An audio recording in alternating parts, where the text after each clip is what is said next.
Hello everybody, welcome back to a whole new week here on the JT Barrett channel. I'm doing a little yard and garden work today. I thought I'd bring you along because it discussed, covering something, trying something that was discussed a few days ago with 50 Shades of Green and a couple days ago with Babette in the garden. So I figured, I would show you how that's working out.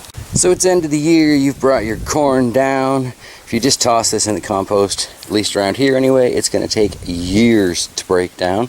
The first year of corn is still pretty intact, way up in the bottom of the bunker garden there. So I thought, since I've got this crazy little, Lawn Master Turbo mini chipper thing that I'm trying to get as much use out of as I can, I would try chipping up the corn stalks to see how that works. And I have to say, it's working really, really well. So let's take this over to the no dig beds I'm building, where I've already spread some of it out from a previous go with the chipper.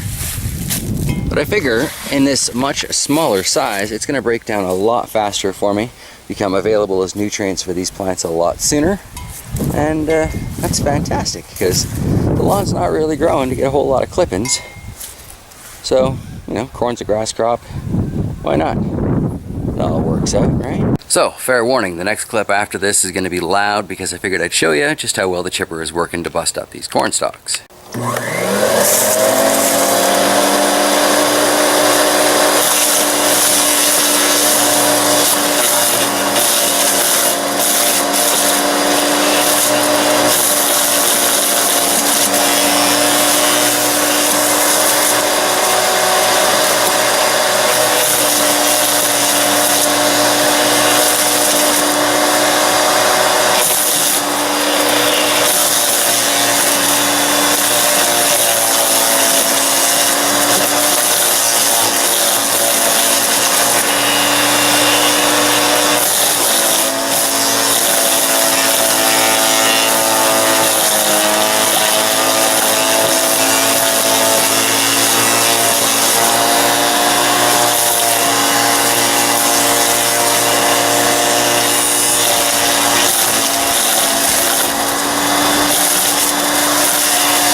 So as I'm making this video, I don't know if I'm leaving that on real time or speeding it up till it's quiet, but that really didn't take me very long at all. And it's definitely much more broken down for the compost. So to me, that is a win. Been doing a lot of work on this chicken coop project. Well, more work than is necessary, I'm sure, but whatever. It's coming along, it's fairly stable. I can hang off those various bars in there. So I'm not too worried about it. I do want to put a pillar up in the middle. Check out the farm channel if you want to see that. Trying to get that done by this Friday, but I don't see it happening. Chicken wire hasn't arrived yet, Figured I'd roll up this crazy old snow fence for the time being. Not have to work around it. Be good. I'm probably going to bust this up here. Wood chips for the bottom of the chicken coop. Just seems like, good way to go. I got plenty more trees coming down. Not entirely sure about this spot for a garden anyway, so the project evolves. These no dig beds, no till beds, I don't know. I thought I'd get a lot more compostables on here before winter, but winter is coming faster than I anticipated, so I just don't know how that's going to work out, Much the same for the corn bed here. I was really expecting to be able to throw a lot more lawn cuttings and such on there, but just doesn't look like that's going to be the case. Might get to throw those carrot tops on there. We've been having a great time harvesting these. Shock's made some hummus, fresh hummus for dinner last night, or with dinner last night. Hummus and tzatziki and carrot sticks, and it was just a fantastic veggie plate. You gotta love gardening for those just amazing veggie plates. Oh yeah. Apparently I dropped a carrot while I was harvesting last night. That does happen. Still haven't cut down the chaos garden to harvest these seed heads for the fish, but I really, really need to get doing that before it's too late. Should probably do that later. If only we still had those big old paper grocery bags out here. So I think it's going to take a lot of sandwich bags to do this. And I don't want to throw these little tiny seeds in the dehydrator. So yeah, I need them in something that will absorb and breathe at the same time. Half tempted to take these long clippings to build up the no-till garden, because it's not really like I'm going to do anything back here. But they are doing such a lovely job of weed suppression, at least in that one little chunk. It's hard to justify pulling it up. I don't know. Decisions. What do you do? So back here in the corner that is quickly becoming the berry area, got these choke cherries. I'm pretty sure these are choke cherries. Huh. Maybe not.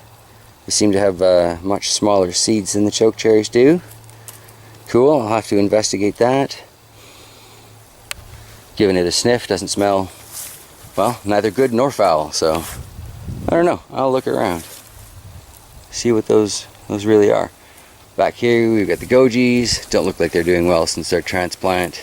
Got the hawthorn berries we got for that last permaculture pirate video. Man, oh man, the thorns on these things. Looks like this one might be doing alright. It kind of had a bit of a side shoot on it if you've seen that video.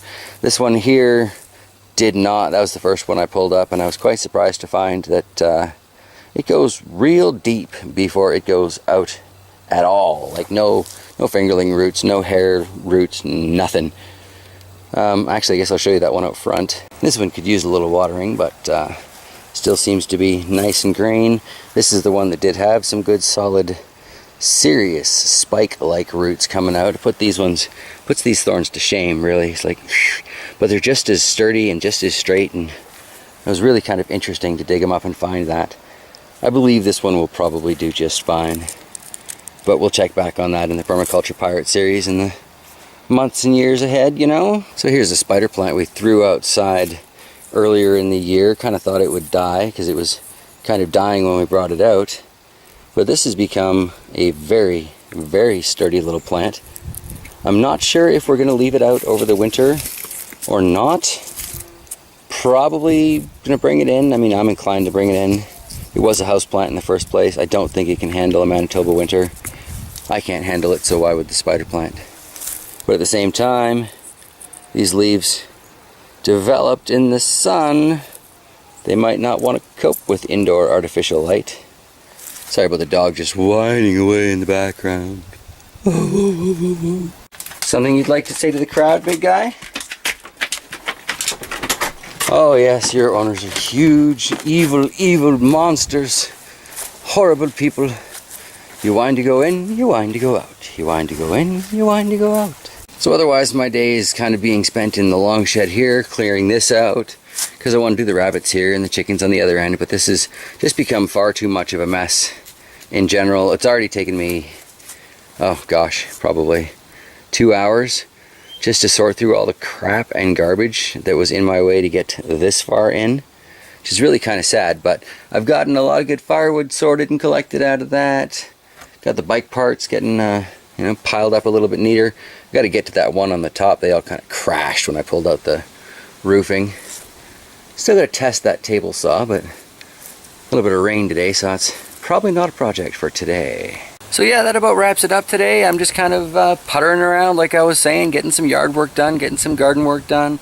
I do think the snows are going to be upon us way sooner than I'd like, so I'm trying to be as proactive as possible for a change. I think we all know that that is definitely a change, and that change has been a long time coming. Sorely needed. Gonna get interesting this winter. Yeah. Alright. Take care, everybody. I will see you tomorrow when we will undoubtedly check out what's growing and dying down in the dungeon. Take care until then, everybody.